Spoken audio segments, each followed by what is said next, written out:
Hi everyone, this is Ione. Today, I'm breaking down my outlook on the 2026 horror movie releases, what I'm excited for, what I'm skipping, and what I'm keeping a very close eye on. This isn't a definitive list, it's based on my taste, the trailers we have seen so far, and the filmmakers behind the projects. These are over 20 movies in a video, all chapter and time-stamped, so feel free to jump to the ones you care about. Let's get into it! A young woman suffering from a life-threatening illness ventures deep into the woods to seek the help of a mythical healer offering an unconventional cure. The trailer immediately feels like a real passion project, and I mean that in the best way. It's unsettling, creepy, and not afraid to get gross.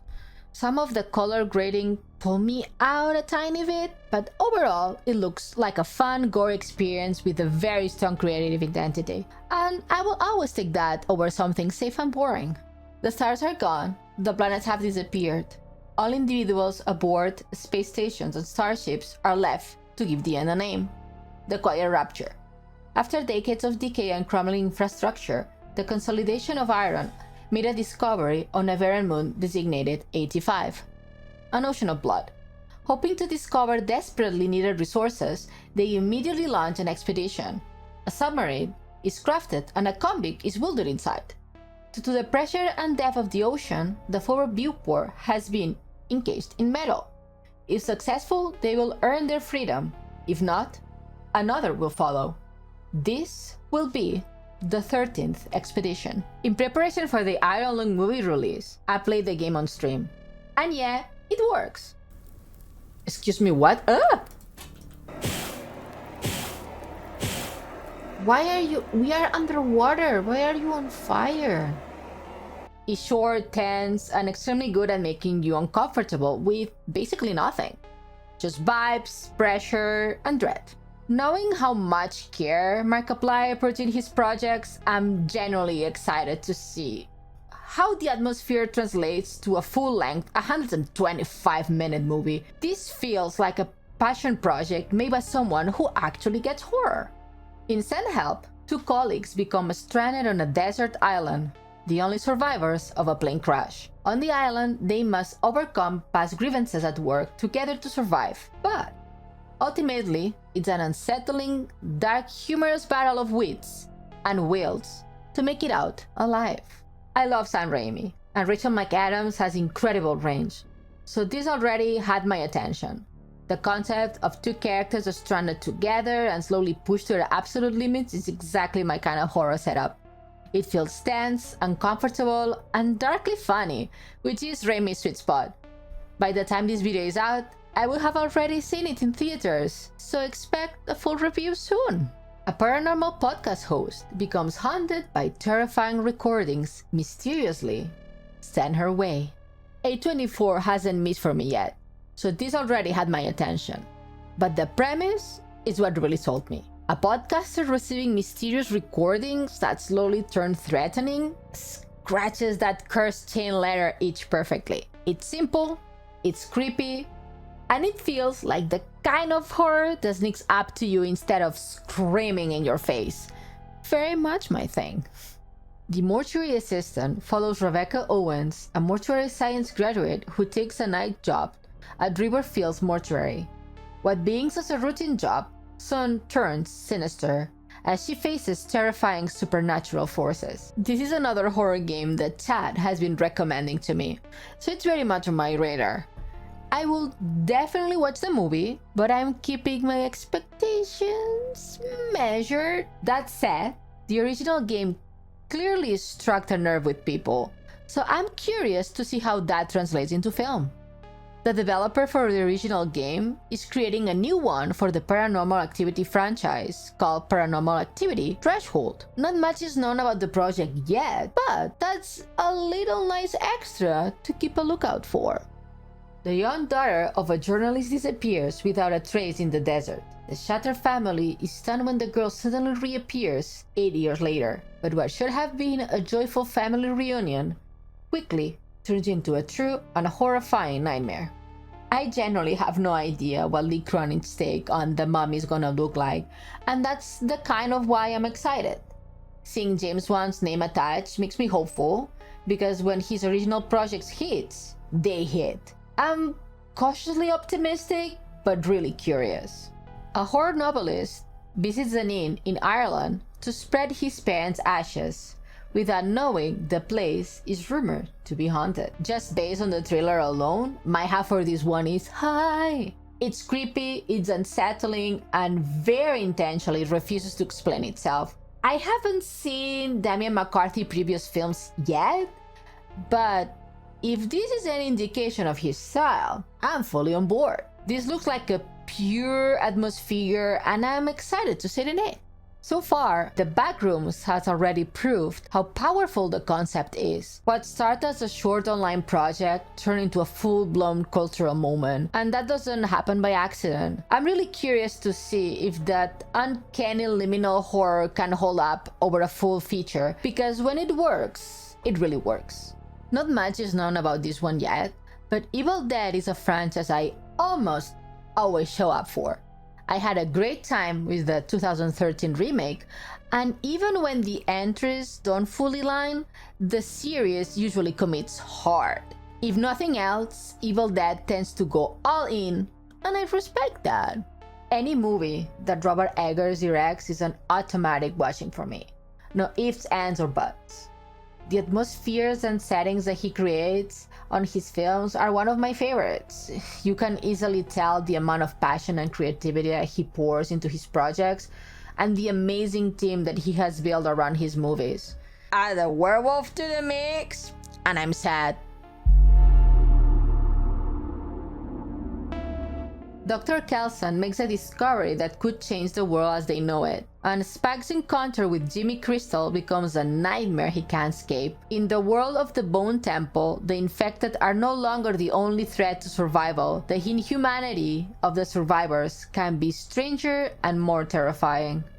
I was there when the original films dropped, so my expectations were quite high. After watching 20 years later last year, it became pretty clear that the direction this franchise is taking isn't just for me anymore. I respect what they are trying to do, but it's not what I personally want from a 28 days movie. So for now, I'll be skipping the Bone Temple or maybe catch it later on VOD. Return to the Silent Hill brings the iconic horror franchise back to the screen.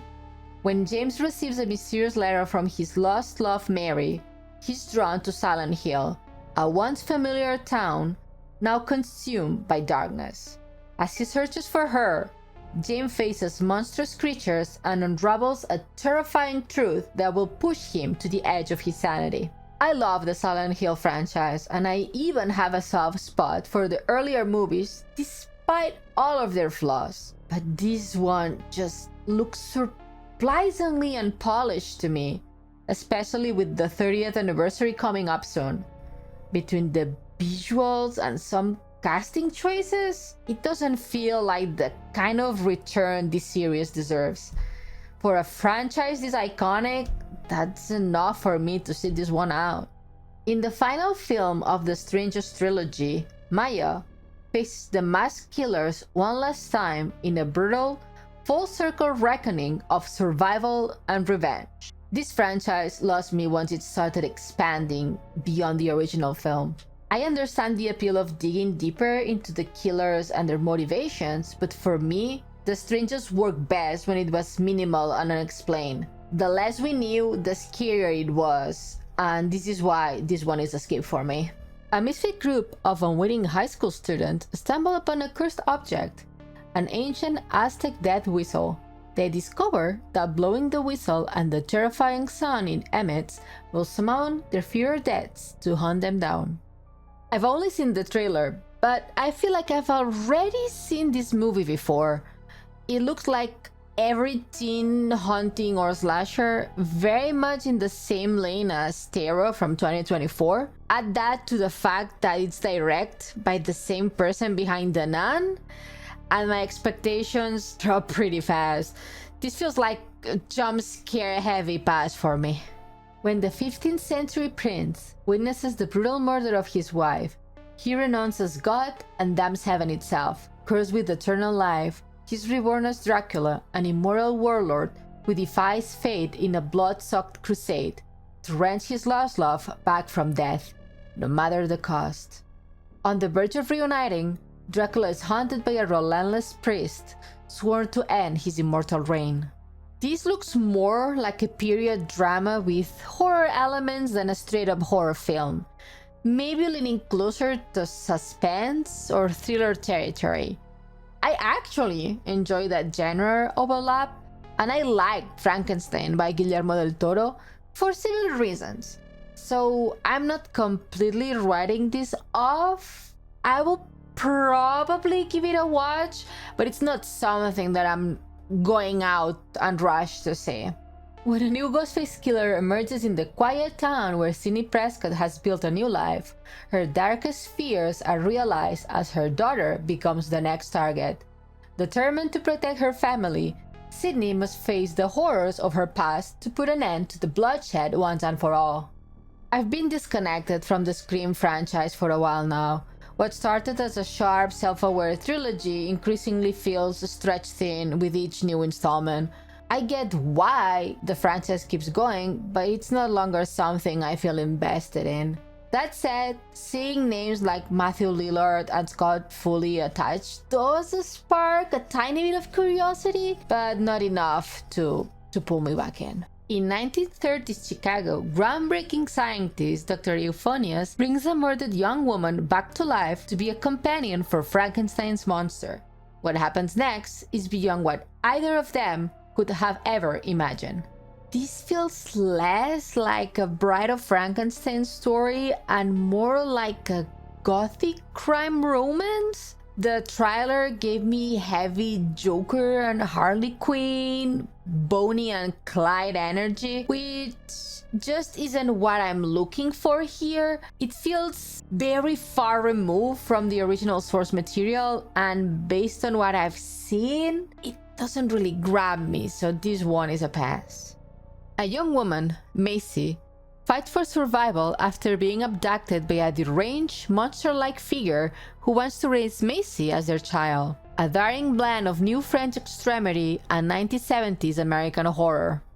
This one gives me strong wrong-turn vibes, even though I have seen people compare it to Texas Chainsaw Massacre. Based on the trailer and the plot summary alone, it feels very familiar, like I have already watched this exact story plot play out somewhere, maybe even on a Criminal Minds episode. I'm not against it, but I'm not really excited either. I checked out of the Insidious franchise after chapter 3. When I tried watching The Last Key, I lost interest pretty quickly, and that disconnect never really recovered. Because of that, The Bleeding World isn't something I'm planning to watch, even if Lin Shaye is in it. And I love Lin Shaye! The Orphan franchise was never really my thing.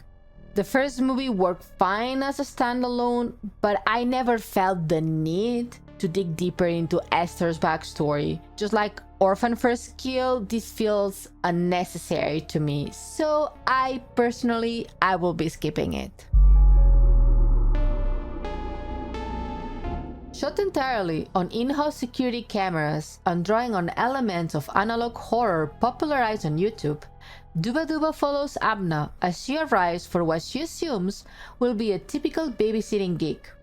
She realizes she's very mistaken when she learns that Monroe, the girl she's babysitting, is not only 16, but suffers from severe anxiety after having watched her brother get murdered when she was a child. Monroe's behavior becomes increasingly unbearable until Abna questions whether she wants to stay, not realizing she has no choice.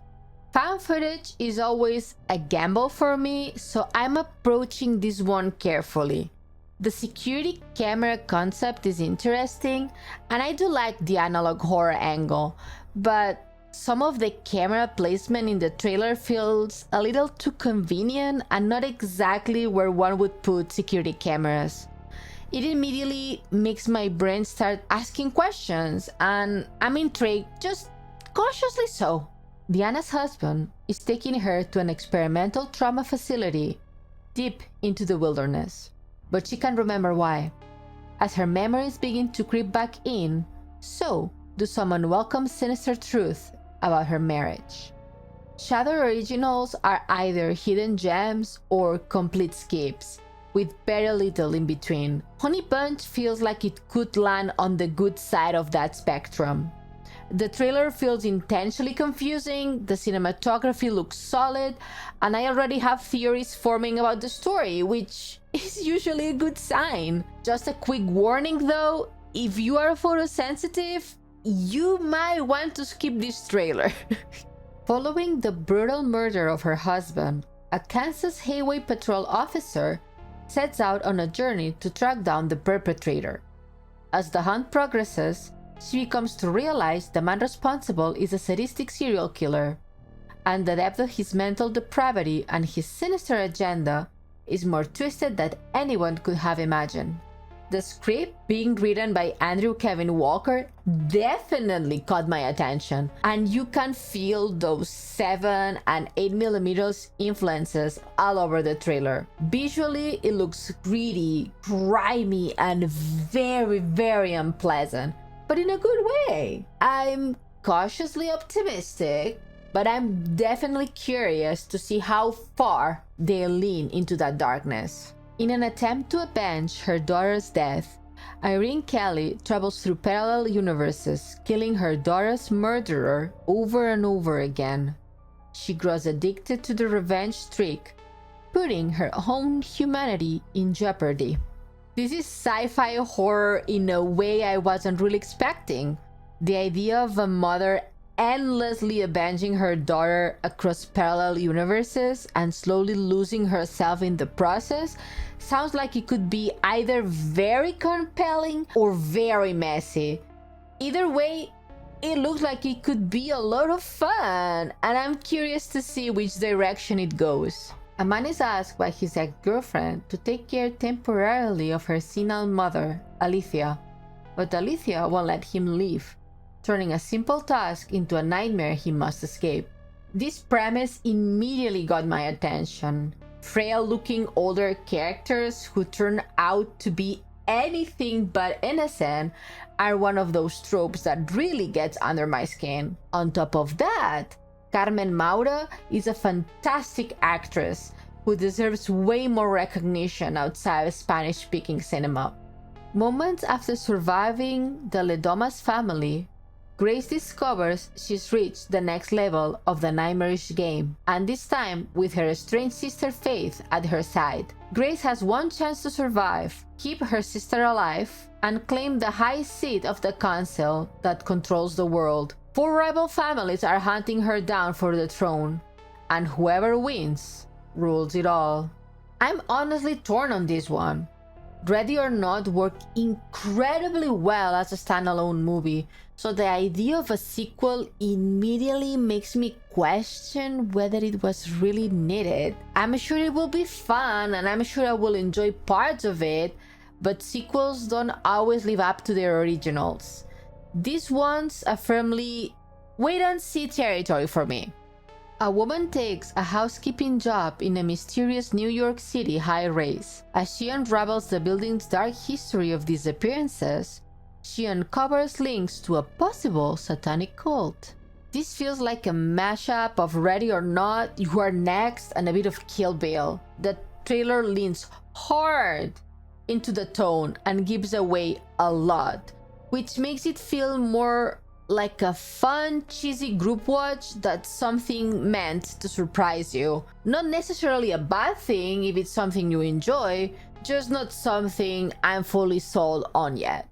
After breaking the mysterious one-wish willow to win his crushed heart, a hopeless romantic finds himself getting exactly what he asked for, but soon discovers that some desires come at a dark, sinister price. The trailer doesn't give much away, but it gives you just enough to get your brain running. Once you pair that with the synopsis, it's hard not to start speculating about where the story might go. This feels like one of those movies that could either be very clever or completely unhinged. And honestly, I kinda want to find out which one it is. We don't know much about this one yet, and I have made it my personal rule to not click on any more AI flop trailers. That said, the combination of James Watkins directing and Mike Flanagan writing is enough to get my attention immediately. A horror-leaning take on a supervillain isn't something we see often, so I'm very curious about what this ends up being. We are still pretty much in the dark about what this Resident Evil movie is going to be, which makes me curious. Historically, video game adaptations haven't had the best track record, and this could easily go either way. Right now, my feelings are very similar to Return to Silent Hill. Interested, but keeping my expectations very, very low. An idyllic suburban town falls into madness after an ice cream man serves the town's kids with nasty treats, with horrifying results. I watched the original Ice Cream Man with Chad a few months ago, and it's peak cap horror. Goofy, gross, and weirdly cozy. I'm very curious to see how Eli Roth puts his own spin on this story and how far he pushes the gore. Honestly, I'm mostly here to see how unhinged this can get. On January 29, 2025, Damien Leone posted in his social media that Terrifier 4 would mark the end of the franchise and fans would learn more about Art's backstory and activities before the first film. Terrifier 3 managed to shock me, make me laugh, and completely gross me out without ever feeling boring. Each entry has pushed things further, and knowing that this is meant to be the final chapter makes me both excited and a little bit nervous. If this is really the end, I'm very curious to see just how far Damien Leone is willing to go. And that's it. That's my list for the 2026 horror movies on my radar. By the end of the year, we will see how my opinions hold up, and honestly, I hope some of my harshest takes age terribly. I'm always happy to be proven wrong when it comes to horror. Either way, I'm really excited to see what 2026 brings. Let me know in the comments which movies you are the most excited about and which ones you're gonna skip. I'm always curious what people land on this. Thanks for watching, and I will see you soon. Bye bye!